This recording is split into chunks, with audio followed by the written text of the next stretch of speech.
On entend partout que l'hydrogène est la solution pour notre avenir énergétique. Mais il y a un truc un peu étrange, ce gaz est complètement incolore. Alors pourquoi est-ce qu'on parle tout le temps d'hydrogène gris, bleu ou vert? C'est ce qu'on va décrypter ensemble aujourd'hui. En fait, ce code couleur n'a absolument rien à voir avec l'apparence de l'hydrogène. C'est juste un raccourci pour décrire comment il est fabriqué. Et c'est là que tout se joue. Cette couleur, elle nous dit si l'hydrogène est une vraie solution pour le climat ou s'il fait partie du problème. Alors voilà notre feuille de route. On va commencer par la situation actuelle, qui est, on va le voir, dominée par les couleurs les plus polluantes. Ensuite, on explorera les alternatives et cette fameuse promesse d'un hydrogène vraiment propre. Allez, on commence par la couleur qui domine tout le marché aujourd'hui, le gris. Pour bien comprendre les enjeux de l'hydrogène, il faut partir de là, de cette réalité industrielle. C'est notre point de départ. Et le chiffre est assez parlant. Près de 95% de tout l'hydrogène produit dans le monde est gris.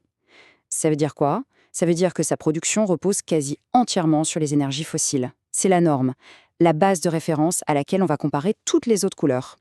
Bon, comment on le fabrique cet hydrogène gris?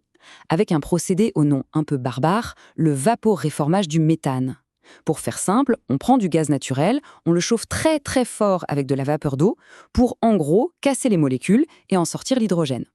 Le gros problème, c'est que le déchet principal de cette opération, c'est du CO2 qui part directement dans l'atmosphère. Et l'impact, il est loin d'être négligeable. Pour chaque petit kilo d'hydrogène gris qu'on produit, on rejette environ 10 kilos de dioxyde de carbone.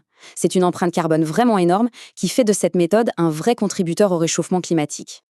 Alors, face à cette empreinte carbone catastrophique, l'industrie a proposé une sorte de solution intermédiaire, l'hydrogène bleu. L'idée de base est simple. On garde le même processus de fabrication, mais on essaye de capturer le CO2 avant qu'il ne s'échappe. Le principe est donc le suivant. On reprend exactement la même recette que pour l'hydrogène gris, mais on ajoute une étape à la fin. On attrape le CO2 et on le stocke, le plus souvent sous terre. Sur le papier, ça a l'air d'être une bonne idée, non? Mais bien sûr, la réalité est un peu plus complexe. Il y a deux gros problèmes. D'abord, le captage du CO2 n'est jamais parfait à 100%. Il y en a toujours une partie qui s'échappe. Et surtout, il y a la question des fuites de méthane tout au long de la chaîne, de l'extraction du gaz à son transport. Et il faut savoir que le méthane est un gaz à effet de serre bien plus puissant que le CO2 à court terme. Tout ça alimente forcément un débat très intense. Pour certaines organisations comme Global Witness, l'hydrogène bleu, ce n'est pas du tout une solution de transition. C'est plutôt une manière de nous rendre dépendants des énergies fossiles pour encore des décennies. Allez, passons maintenant à ce que beaucoup considèrent comme le véritable objectif, le Graal de l'hydrogène vert. C'est la solution la plus propre, celle qui est vraiment au cœur de toutes les stratégies de décarbonation.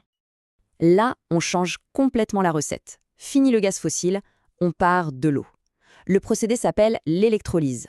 En gros, on fait passer un courant électrique très puissant dans l'eau pour séparer la molécule H2O en ses deux composants, l'hydrogène d'un côté et l'oxygène de l'autre. Mais attention, il y a un point qui est absolument crucial, la source de cette électricité. Pour que l'hydrogène soit vraiment vert, il faut que l'électricité vienne de sources renouvelables, comme l'éolien ou le solaire. Si c'est le cas, alors tout le processus est quasi neutre en carbone. Le seul déchet, ce n'est pas du CO2, c'est de l'oxygène. Et ce graphique, il est sans appel. L'hydrogène gris, on l'a vu, c'est environ 10 kg de CO2 par kilo d'hydrogène. Le bleu, avec le captage, arrive à réduire ce chiffre de moitié, autour de 5 kg. Mais l'hydrogène vert, lui, tombe sous la barre des 3 kg, ce qui correspond d'ailleurs à la définition européenne d'un hydrogène bas carbone.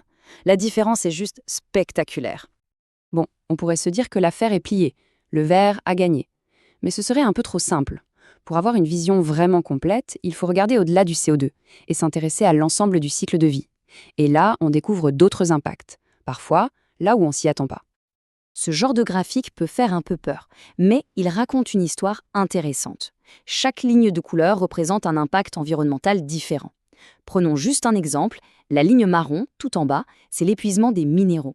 On voit que l'hydrogène vert a un impact plus élevé. Logique, il faut bien des métaux et des minéraux pour construire les éoliennes et les panneaux solaires. A l'inverse, si on regarde l'impact sur le climat, en orange, c'est bien là que le vert est le meilleur. Chaque méthode a ses avantages et ses inconvénients. En résumé, il n'y a pas vraiment de solution magique. Chaque couleur a, disons, son talon d'Achille.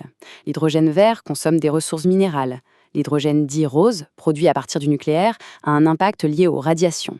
Et on a déjà parlé du gros problème des fuites de méthane pour l'hydrogène bleu. Chaque option est en fait un compromis. Et pour finir, il y a un dernier petit détail, souvent oublié. L'hydrogène lui-même n'est pas totalement inoffensif. S'il s'échappe dans l'atmosphère, et c'est une molécule minuscule qui a tendance à fuir facilement, il agit comme un gaz à effet de serre indirect. En gros, il prolonge la durée de vie d'autres gaz bien pires comme le méthane. Une tonne d'hydrogène qui fuit, c'est comme rejeter près de 13 tonnes de CO2 sur 100 ans. Allez, pour tout remettre en ordre, ce petit tableau résume bien les choses. On a le gris, très polluant, le bleu, qui est une tentative de nettoyer le gris. On a aussi le turquoise, une nouvelle méthode qui transforme le méthane en carbone solide, pas en base.